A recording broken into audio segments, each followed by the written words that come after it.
Сәлеметсіздер ме? Мен аты-жөнім Файзолла Ерболат. Мен Кеңес кәсіпкерлік колледж студенті боламын. Мамандығым теміржол көлігінде тасымалдауды ұйымдастыру және басқару, 4-ші курс.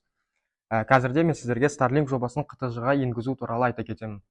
Бұл проекттің басты мәселесі пойыздарда тұрақты интернеттің болмауы және де байланыс сапасының төмендігі. Көп ойлана отырып мен бір шешімге келдім, ол Starlinkті қтж-ға енгізу. Бұның артықшылықтары жолаушылар үшін ыңғайлық және де онлайн жұмыс істеу мүмкіндігін береді. Қауіпсіздік пен қтж имиджін арттырады. Жылдам интернет тұрақты және экономика жағынан тиімділігін көрсетеді деп айта кетуге болады. Негізгі серіктестер SpaceX, бұл америкалық компания болып табылады. Олар Starlink ғаламдық жобасын енгізді.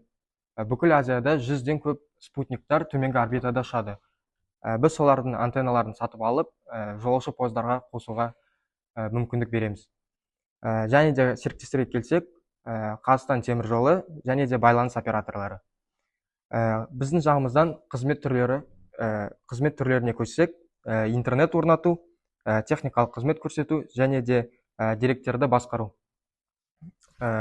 Клиент сегменттері ол әрине жолаушылар, корпоративтік клиенттер және теміржол қызметкерлері болып табылады. Бұл мен кәсіпкерлік ғылым бойынша жоқ. Здесь обрезать можно же, да, если что? Мен кәсіпкер жобасына айта кетсек, ең бірінші ол табыстар мен шығындар. Табыстар ол әрине абонементтік төлемдер. Олар жолаушылар, басқаша айтқанда. Мен негізгі идеям, жолаушылар үстіне 1000 теңге қосып билет сатып алған кезде ерекше жолаушы болып саналады. Оларға қосымша интернет қосылады. Және шығындарына көрсек, ол жарнама терістеу және де қызмет көрсету. Орнату жағынан қарасақ, негізгі ресурстар олар спутниктік антенналар, серверлар, бағдарламалық қамту.